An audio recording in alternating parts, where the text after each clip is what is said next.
This house is for me and my parents. Write up the divorce papers and get out. My husband, Leon, who has been treating me like a maid and always favoring his parents, is again saying whatever he pleases. I've been patient so far to avoid upsetting my parents, who were so happy about our marriage, but if he is going to behave like this in front of them, it suits me fine. All right, I'll do as you say. I left the room, taking my distraught parents with me. When will he realize his numerous misunderstandings? I'm looking forward to it. My name is Jessica, 29 years old. I was born when both of my parents were 40 years old. They wanted a child, but it didn't come easy, and infertility treatments were not as advanced as they are now, so they had a lot of distress. Just as they were about to give up on having a child, that's when I came into their lives. And even now my parents still talk about it joyfully. Being the long-awaited child, I was doted on immensely by my parents. Even when looking at my childhood photos, I can feel the love my parents had for me. Although my parents were not wealthy, they always celebrated events like my birthday, Easter, and my kindergarten graduation in a grand manner. They were also very supportive of my studies. If I said I wanted to learn English, they immediately enrolled me in an English conversation class, and they bought me a lot of books because I loved reading. They also said, if it's something you need for your studies, just let us know and we'll get it for you. Looking back, I now realize that they must have struggled quite a bit to cover my education expenses, but they never showed it. They always treated me with smiles and celebrated greatly when I got good grades. As I grew older, sometimes my friends would mistake my parents for my grandparents, but I never minded. I met my now husband, Leon, at a matchmaking service. Leon, like me, was an only child with elderly parents, and our circumstances were similar. We had the same hobbies, and our conversations were lively. We dated smoothly and decided to get married. My loving parents were in tears at our wedding, blessing our marriage. At first, I was working after our marriage, but Leon proposed. We both have elderly parents.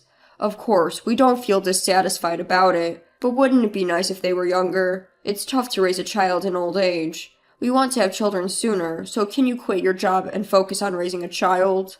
I loved my job, but what Leon said made sense. I remembered my mother telling me that her night shift job and the stress from it, as well as not being able to get the timing right for conception, might have been reasons why they had difficulty having me. I thought it might be a good idea to quit my job and focus on creating a conducive environment for having a baby. Plus, Leon said, you can return to work when our child is old enough, which reassured me. Fortunately, I had a professional certification that would allow me to return to work anytime. So, I quit my job and became a full-time homemaker. However, after our marriage, Leon started acting high and mighty just because I was a homemaker. Before we got married, I thought Leon treated me as an equal, but after, he started acting as if he was superior. Being a housewife isn't exactly a walk in the park. Between cooking 3 meals a day, cleaning, laundry, things I used to casually handle when I was alone, became a challenge, especially since Leon is particular about details and won't allow any slack. Dinner should always consist of at least 3 dishes. Also, ensure there's hot pancakes for breakfast. My mom managed to do that even while working. When I wake up in the morning, my suit and shirt should be ready on the hanger. Just grab my bag and go. That's the least you can do as a housewife. That's how my parents always did it. Every time I tried to object, he would retort, "You're a housewife, aren't you? Don't get too high and mighty while eating off my dime." That became his catchphrase. Despite his complaints about me eating off his dime, the money Leon gave for household expenses was barely enough. I spent my days scrutinizing our budget, constantly scouring the internet for money-saving tips. One day, given the situation, I mused out loud, maybe I should go back to work. Leon responded with, "Didn't you say you used to work at a law firm? Being a secretary there won't make much money. I won't allow you to neglect housework for that. So he wouldn't even let me return to work. I wondered if Leon was misunderstanding something. However, by this time, I was too tired of his constant complaints and shouting to argue. And truthfully, I wasn't sure if I could maintain the quality of housekeeping and care for Leon if I was also working. Moreover, I didn't want to upset my parents, who were so happy about our marriage, so I couldn't confide in them. But it wasn't just Leon's attitude that bothered me. He frequently invited his parents to our house. Mother's Day, Father's Day, his parents' birthdays. He would find any excuse to invite them over and have me prepare the meal. On these occasions, Leon would give me extra money, instructing me to buy some good fish or make a steak from premium beef. Every time we hosted his parents, Leon would give them gifts. His parents would eat and drink to their heart's content, treating our house as if it was their own, without thanking me, and then they'd leave. Once, I asked Leon, I think it's great that you honor your parents, and I don't oppose it, but can we also invite my parents occasionally? Leon immediately turned sour and snapped. Why would we do that? Understand this. I'm the one paying for the meals and gifts. Why should I spend money on your parents who aren't even blood related to me? He dismissed the suggestion. Resigned, I started secretly using my savings from before I was married to buy presents for my parents. Then one day, my parents contacted me looking troubled. They told me there was a fire in the apartment next to their house, and part of their home was burned down. Thankfully, they were unharmed, but the house required major repairs. They were temporarily living in a makeshift house. I decided to visit my parents. Even though they were going through a tough time, they welcomed me warmly. When my father gently asked, Is your marriage going well? A twinge of sadness hit me as I replied, Yes, we're getting along all right. When I inquired about their future plans, he explained that their partially burned down house had been standing since my great-grandfather's era and was incredibly old to begin with, so they were thinking about letting it go. They were considering moving into a rental apartment going forward. My mother sighed. Even though it's an old house, it's filled with memories of Jessica, so it's sad to let it go. At that moment, I made up my mind. I decided to discuss this with Leon when I got home. Do you remember I mentioned that my parents' house was caught in a fire and burned down? Given their age, I was thinking of buying them a new house, maybe one equipped with accessibility features. Leon curtly retorted, Huh? Where's the money coming from? I'm not putting in a dime. Just as I'd expected, I replied, I'm not planning on building a mansion, so it won't be a burden on you. I intend to use my savings from my single days. Leon pondered for a bit, then casually responded, Guess even a law firm clerk can save that much. Well, if you're not using my money, then it's fine. So I decided to give my parents a house. I felt it was high time I paid back their kindness. Several months later, Leon, I'm helping my parents move tomorrow, I told him. Leon replied, All right, I got it. But don't neglect your house chores. Then retreated to the bedroom. The next day, I went to help my parents move. Unbeknownst to me, a group of individuals had begun tailing me at that point. We carried my parents' belongings into the house, and we were relaxing in the living room.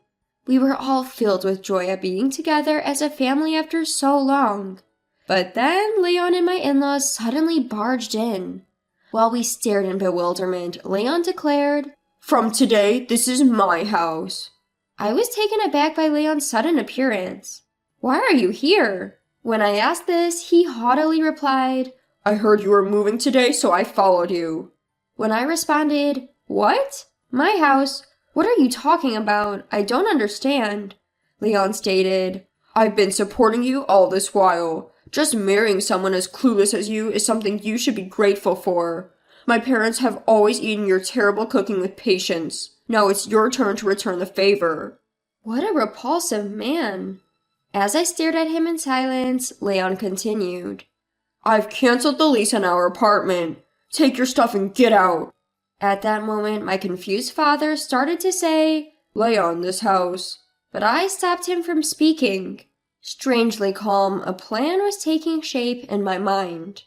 Instead of my father, I said, "This house is our home, my parents and me. What are you talking about?" When I relayed that, Leon replied laughing, "Don't you understand English? I'm saying the house you bought was my house all along. This is now my parents' house and mine. Oh, I also left divorce papers at home. You be sure to submit them." Ignoring my parents' attempts to speak, I told him, "All right, I will follow your instructions." Then I asked the movers to reload the truck we had just unloaded, instructing them on what to do. As this happened, another truck arrived, carrying Leon's and his parents' belongings. I reassured my unsettled parents by saying, "I will explain everything later. Just follow my instructions for now." We then left the house together. During our ride, I explained to my parents what was going on. "Listen, I've kept quiet about this until now." Once they heard everything, they understood and praised my actions. It reminded me of the joy I felt as a child when I was praised by my parents. A few weeks later, I got repeated calls from Leon. Reluctantly, I answered the phone. Without waiting for my hello, Leon shouted, "Hey, isn't this the house you bought? Someone just told me they're going to call the cops if I don't leave." "Yeah, that's correct. So when you said that house was ours, I was taken aback. That rental was your house, huh?" I replied, laughing. This made Leon absolutely livid. "Hey, quit mocking me. Just explain it. Wasn't that house bought for your parents?" Then I explained everything to Leon step by step.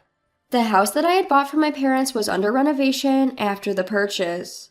However, the day before moving in, the renovation company told us, due to our mistake, the work will not be finished on the scheduled date. It was entirely the renovation company's fault. Since they had contacted us in the evening, it was too late to cancel the movers. The renovation company, taking responsibility for their mistake, arranged a rental house for us to live in until the real house was ready. It was a model home that had finished its exhibition period. We planned to live there until the renovations were completed, but Leon and his parents moved in by mistake. When my parents tried to clarify, I decided to get revenge based on Leon's terrible misinterpretation. After that, I stored all of our belongings in a rented storage unit and lived in a hotel with my parents. Meanwhile, I submitted the divorce papers prepared by Leon as he had instructed, and that's how I got divorced from him. My parents told me you should have consulted us sooner. However, I think things turned out for the best. I was able to spend time with my parents and managed to divorce Leon. Now, I'm living with my parents in our newly renovated house. I've deliberately not shared our new address with Leon, so he has no idea where we live. Leon once asked me, "But how are you going to support yourself without me? You were just a stay-at-home wife, right?"